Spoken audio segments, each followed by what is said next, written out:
और बांग्लादेश में तख्ता पलट के बाद सेना हालात सामान्य बनाने के लगातार प्रयास में लगी हुई है। सेना के मुताबिक उनका सबसे पहला टारगेट, सबसे पहला लक्ष्य देश में हिंसा को रोकना है और देश में अंतरिम सरकार की स्थापना करवाना है। आज से कुछ इलाकों में कर्फ्यू हटाने की प्रक्रिया भी शुरू कर दी गई है।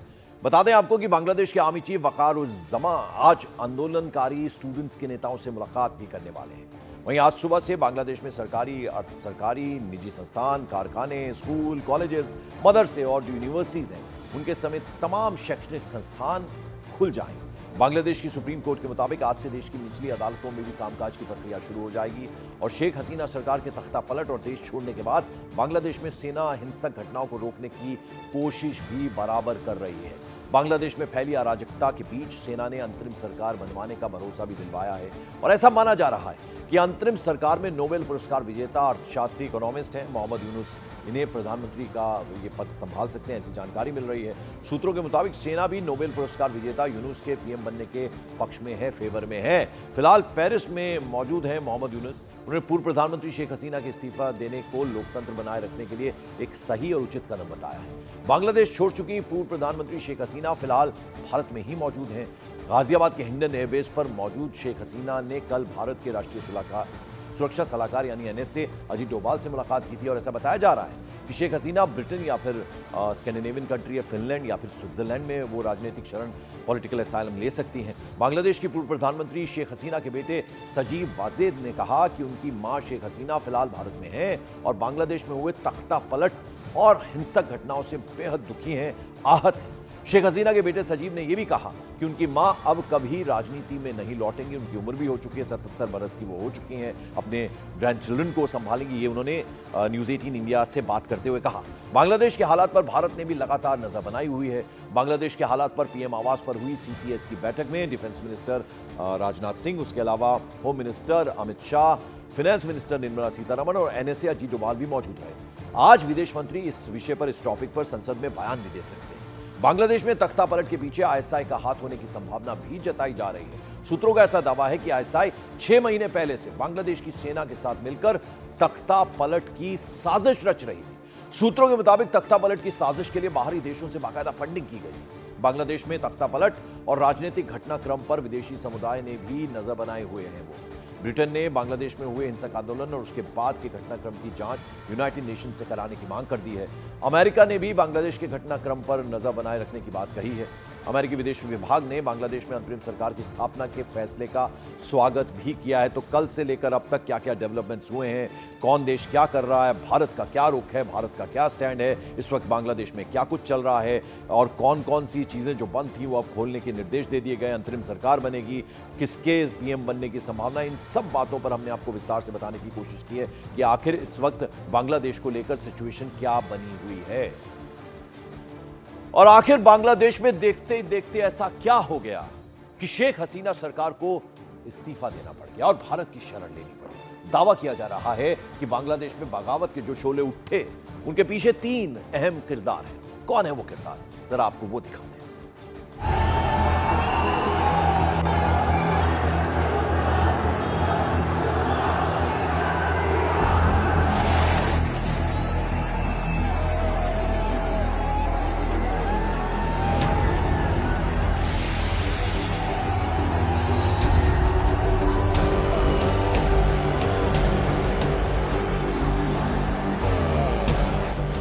बांग्लादेश में किसने भड़काई बगावत किया?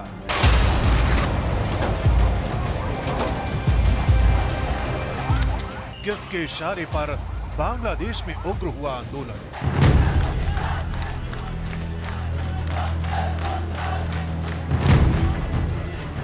कौन है बांग्लादेश में आक्रोश की लहर का पोस्टर बॉय?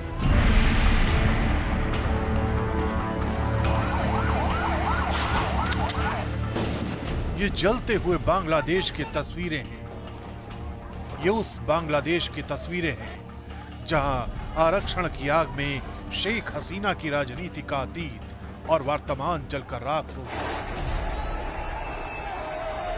ये उस बांग्लादेश की तस्वीरें हैं जहां आंदोलन के भंवर ने पूरे सिस्टम को लील लिया। लेकिन सवाल यही है कि आखिर बांग्लादेश में मचे इस हाहाकार के पीछे कौन है?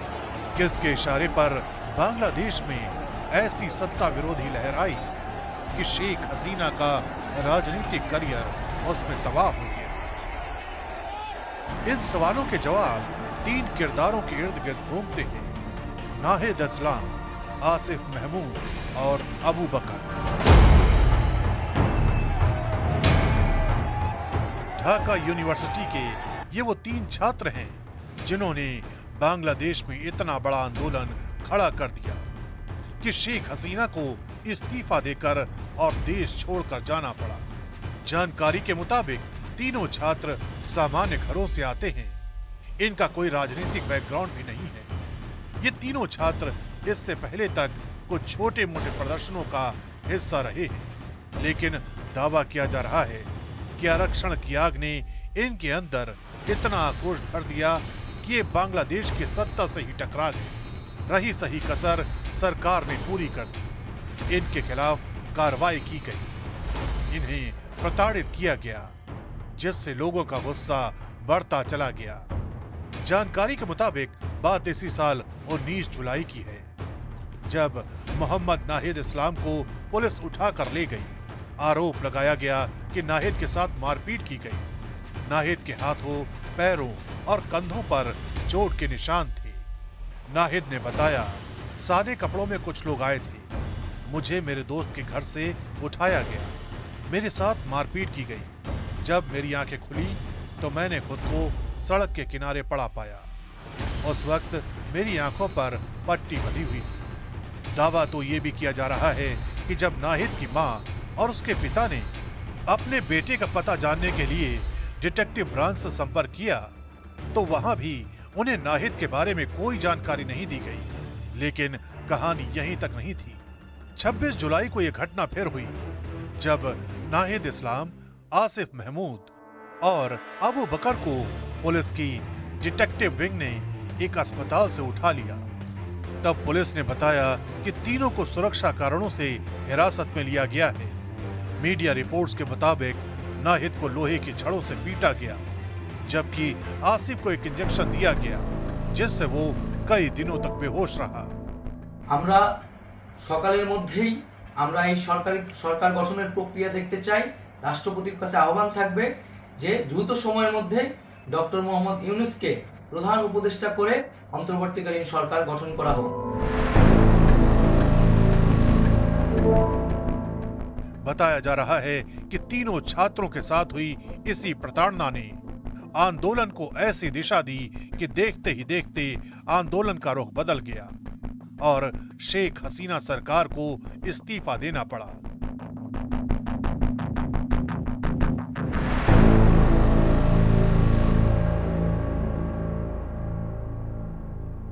और आइए जरा ग्राफिक्स के जरिए अब आपको बता दें कि बांग्लादेश में जमाते इस्लामी पर बैन क्यों लगा था। तो बांग्लादेश में कट्टरपंथी संगठन माना जाता है इसे। राजनीतिक उद्देश्य के लिए धर्म के दुरुपयोग का इस पर सीधे सीधे आरोप है। 2018 में बांग्लादेश चुनाव आयोग ने इसका पंजीकरण रद्द कर दिया। फिर 1 अगस्त 2024 को बांग्लादेश सरकार ने इसे पूरी तरह से बैन कर दिया था। तो हमने आपको बताया कि यह संगठन, इसको क्यों बैन किया गया, कैसे बैन किया गया। तो कट्टरपंथी संगठन जमाते इस्लामी की स्थापना कैसे हुई, जरा अब आपको यह भी बता दें कैसे बना जमाते इस्लामी। वर्ष 1941 में 1941 में अविभाजित भारत में स्थापना हुई इसकी। यह एक इस्लामिक राजनीतिक संगठन था। भारत की आजादी के बाद जमाते इस्लामी कई धड़ों में बंट गया। जमाते इस्लामी के पूर्वी धड़े से बांग्लादेश जमाते इस्लामी का जन्म हुआ। 1971 में 1971 में पाकिस्तान से बांग्लादेश की आजादी का विरोध किया था। तो ये हम आपको बता दें कि कैसे जमाते इस्लामी बना था। अमित पांडे हमारे सहयोगी लगातार बने हुए हैं हमारे साथ। अमित, अभी इस वक्त क्या ताजा अपडेट है आपके पास? देखिए, राजनीतिक जहाँ तक गतिविधियां हैं तो सरकार की इस वक्त ऑल पार्टी मीटिंग चल रही है। सभी दल के नेता पहुंच गए हैं संसद भवन परिसर, पार्लियामेंट नेक्चर, वहां पर बैठक चल रही है। और विदेश मंत्री एस जयशंकर सरकार की ओर से सारे दलों को यह इन्फॉर्मेशन दे रहे हैं कि आखिरकार सरकार क्या कदम उठा रही है और किस तरीके से इस मामले में आगे बढ़ रही है। और जहाँ तक अन्य सुरक्षा एजेंसियों का जो सवाल है तो पूरी तरीके से वो अलर्ट पर है। अब पंकज, जो आप जेएमबी जमाते मुजाहिदीन बांग्लादेश का जो आप जिक्र कर रहे थे, जाहिर सी बात है कि अब अगर उसका बैन होने के बाद उत्थान होता है तो यह आने वाले दिनों में भारतीय सुरक्षा एजेंसियों के लिए बड़ी चुनौती बनकर उभरेगा, क्योंकि पिछले 3 साल में करीब 2 दर्जन से ज़्यादा ऐसे उत्तर पूर्वी राज्यों में ऐसे वाक़ये आ चुके हैं जब जेएमबी के काडर भारत में धार्मिक उन्माद के जरिए आतंकवाद फैलाने के आरोप में गिरफ्तार किए जा चुके हैं। अब प्रभावित राज्य है असम, मेघालय और मणिपुर। अब देखते हैं कि इस पूरी बदली हुई परिस्थितियों में अब भारत की क्या रणनीति होगी। जरा ओवरऑल सिचुएशन हमें अमित समझाइए कि इस वक्त हिंडन बेस पे ही मौजूद हैं शेख हसीना, उस बारे में क्या अपडेट है, और जो सर्वदलीय बैठक हो रही है कौन कौन नेता पहुंच चुके हैं, जरा उसके बारे में बताइए। और फिर जितने बॉर्डर्स हैं बांग्लादेश से लगे हुए, वहां डीजी बीएसएफ खुद उस पर निगरानी कर रहे हैं और खुद नजर बनाए हुए हैं और जबरदस्त सुरक्षा के बंदोबस्त कर दिए गए। जरा इन तीनों चीजों पर थोड़ा थोड़ा अपडेट दीजिए। पंकज, देखिए, शेख हसीना इस वक्त भी हिंडन एयरबेस पर मौजूद हैं और हिंडन एयरबेस जो है वह 2 हिस्सों में है, एक सिविल एयरपोर्ट है और एक सैन्य एयरपोर्ट है। तो हिंडन एयरबेस जो वायुसेना के अंतर्गत आता है, वहाँ पर उनका स्पेशल एयरक्राफ्ट अभी रुका हुआ है और जिस तरीके से एक महत्वपूर्ण व्यक्ति जिसको सुरक्षा की ज़रूरत होती है वो वहाँ पर मौजूद रहता है, तो एयरक्राफ्ट के भीतर ही उनको वह सारी सुविधाएं, वह सारी सहूलियतें मुहैया करवाई जा रही हैं जो एक महत्वपूर्ण शख्स के रुकने के लिए यहाँ पर मौजूद होती हैं।